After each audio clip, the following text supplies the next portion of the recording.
दोस्तों क्या आपको पता है डॉस अटैक क्या होता है? डी डॉस अटैक क्या होता है? आपने बहुत लोगों को सुना होगा भैया इस वेबसाइट पे किया गया डी डॉस अटैक। ये hacker D DoS attack use करता है, या फिर अपने दोस्तों से सुना होगा कि भाई डी डॉस अटैक हैकिंग में यूज होता है। लेकिन होता क्या है ये डी डॉस अटैक? अगर आप इसको जानना चाहते हैं तो मेरे वीडियो बने रहें। हाय गाइस, मैं हूं प्रद्युम्न राय, सूडो पैराटेक से और एक सर्टिफाइड एथिकल हैकर। तो चलिए वीडियो शुरू करते हैं।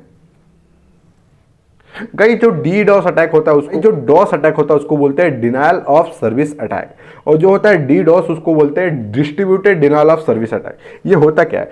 जब भी एक कंप्यूटर, अगर ये एक कंप्यूटर है और ये एक दूसरा कंप्यूटर है, ठीक है, ये इस सर्वर से ये कंप्यूटर बात कर रहा है, ठीक है। जब ये कंप्यूटर इस सर्वर से कुछ रिक्वेस्ट भेज रहा है तो इसको रिस्पांस में सर्वर कुछ देगा। तो ये तो भैया हो गई नॉर्मल, जो भी टॉकिंग्स वगैरह जो भी बात हो रही है, नॉर्मल कन्वर्सेशन हो गई ये कंप्यूटर और एक सर्वर के बीच में। लेकिन अगर यही एक और कंप्यूटर आ गया यहाँ पे, और भैया एक और ये कंप्यूटर आ गया और एक ये कंप्यूटर आ गया, ठीक है, यहाँ पे 5-6 कंप्यूटर हो गए। वो क्या किए कि लगातार इस कंप्यूटर के ऊपर रिक्वेस्ट भेजते रहे।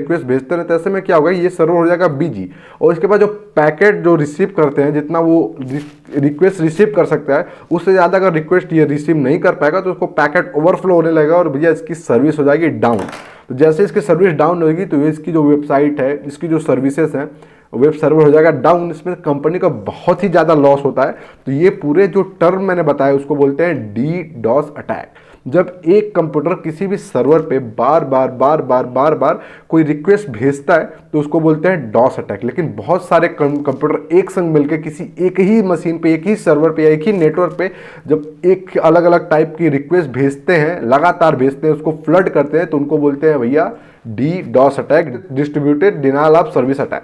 तो भैया ये थी डी डॉस अटैक। अब ये होता कैसे है गाइस? इसके अलग अलग टर्म है। अगर आप लिनक्स यूज़ करते हैं तो यूज़ कर सकते हैं एचपिंग, काली लिनक्स में बहुत सारे मैक फ्लडिंग के लिए यूज़ कर सकते हैं। अगर आप यूज़ करते हैं विंडोज़ तो भैया बहुत पॉपुलर सॉफ्टवेयर जिसका नाम है HOIC और LOIC। अब डी डॉस अटैक कौन यूज़ किया? सबसे पहले सबसे ज़्यादा इसका यूज हुआ था एनोनिमस ग्रुप के द्वारा। एनोनिमस ग्रुप क्या है? एनोनिमस ग्रुप जैसा कि आप जानते होंगे, एनोनिमस ग्रुप हैकर्स का बहुत बड़ा ग्रुप है। यहाँ पे कौन इसमें जुड़ा है कोई नहीं जानता। आप मुझसे बात कर रहे हैं, आपका कोई फ्रेंड होगा वो भी मे बी एनोनिमस से जुड़ा है, क्योंकि एनोनिमस का मतलब उसकी कोई आइडेंटिटी नहीं है, आइडेंटिटी उसकी पूरी हिडन है।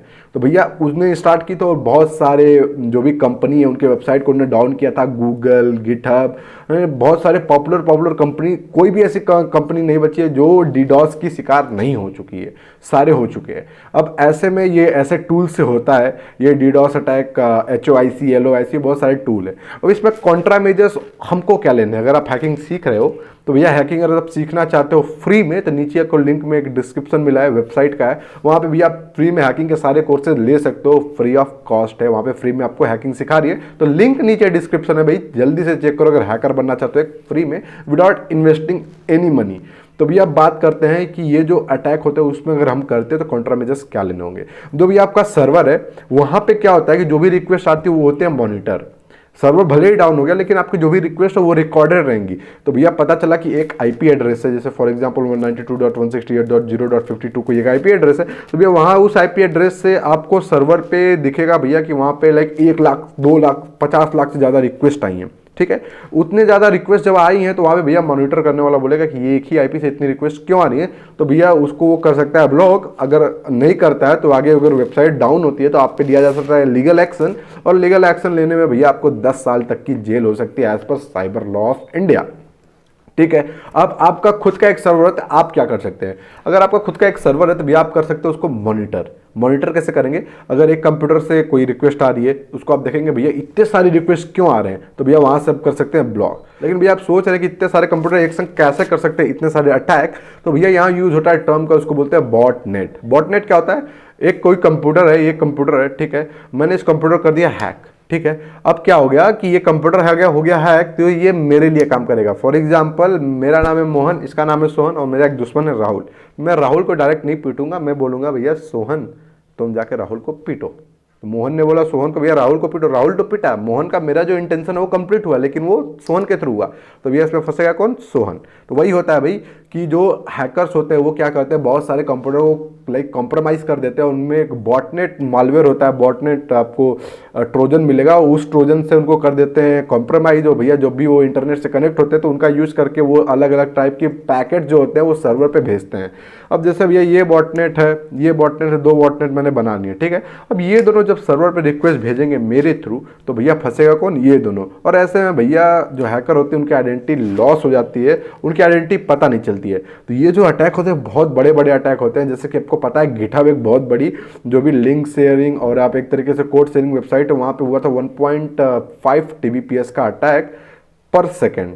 तो 1.5 TBPS बहुत ही ज़्यादा हाई होता है और एक लाइक बहुत बड़ा अटैक माना गया था। उसमें गिटहब को डाउन कर दिया था 30 मिनट के लिए। तो भैया 30 मिनट में उनका बहुत नुकसान हुआ था। तो जो भैया DDoS अटैक होता है बहुत खतरनाक अटैक होता है। इसको रोका तो नहीं जा सकता, लेकिन अब जो भी नए नए टेक्नोलॉजी आ रहे हैं उसके थ्रू अगर आप क्लाउड पे अपना स्टोरेज है शिफ्ट कर सकते हैं। फॉर एग्जाम्पल मेरे पास 500 GB बस स्टोरेज है, किसी ने DDoS कर दिया, स्टोरेज मेरा भरने लगा, तो भैया मैं डायरेक्ट क्लाउड से स्टोरेज कुछ रेंट कर लूँगा, उसको जो भी ट्रैफिक है क्लाउड पर ड्राइव कर दूंगा। तो ये थी DDoS का टर्म, ठीक है।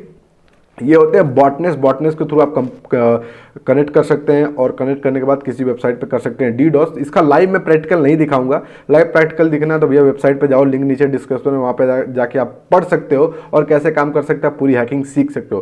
तो ये थे भैया DDoS के कुछ मेजर्स जो कि आपको लेने हैं, क्योंकि DDoS एक बहुत ही खतरनाक अटैक माना जाता है और इसको सिंपली आप कर सकते हैं। जैसे कि आपको किसी वेबसाइट को करना है डाउन, रात में आप DDoS टूल लगा के आप सो जाओ, सुबह वेबसाइट डाउन रहेगी।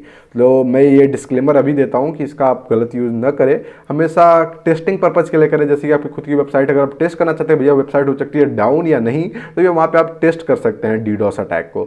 तो ये थे भैया कुछ कॉन्ट्रा मेजर्स कि हमेशा अपने वेबसाइट पे फायरवॉल लगा के रखिए। अगर आपको अपने वेबसाइट को बचाना है तो भैया वाईफाई में फायरवॉल लगाइए। एंटीवायरस हमेशा इंस्टॉल करके रखिए अपने ISP में और जो भी अपने सर्वर है, क्योंकि ISP अगर आप अपडेटेड रखते हैं तो DDoS अटैक के जो भी पैकेट आते हैं, एक तरीके के जो पैकेट होते हैं बार बार आते हैं, तो उसको ISP लाइक रिकॉग्नाइज कर लेता है, उसको वहाँ पे ब्रेक कर देता है। तो ऐसे में आप फ्रैगमेंट में भी पैकेट सेंड कर लेंगे, लेकिन बहुत वो एडवांस लेवल का हो जाएगा। लेकिन अभी जो मैं बता रहा हूँ कि ISP और फायरवॉल होते हैं वो आपको DDoS को कुछ हद तक संभाल सकते हैं, कुछ पॉपुलर जो रिक्वेस्ट होते हैं DDoS को उनको रोक सकते हैं। तो कॉन्ट्रा मेजर्स में आपको क्या करना है, अपने ISP को, अपने फायरवॉल को हमेशा अपडेटेड रखना है। और भैया ये थे कुछ DDoS के बारे में टर्म जो कि आपको जानने चाहिए थे। आगे अगर आपको हैकिंग से रिलेटेड किसी चीज़ पे वीडियो चाहिए तो नीचे कमेंट में जरूर बताएं। और भैया वीडियो देखने के बाद चैनल को सब्सक्राइब जरूर कर दें, वीडियो को लाइक जरूर कर दें, नीचे कमेंट में अपने हमेशा फीडबैक शेयर करते रहिए। तो भैया तब तक के लिए बस इतना ही। ये थी भैया DDoS से रिलेटेड कुछ चीज़ें। तब तक के लिए भैया इंटरनेट पर बी सिक्योर।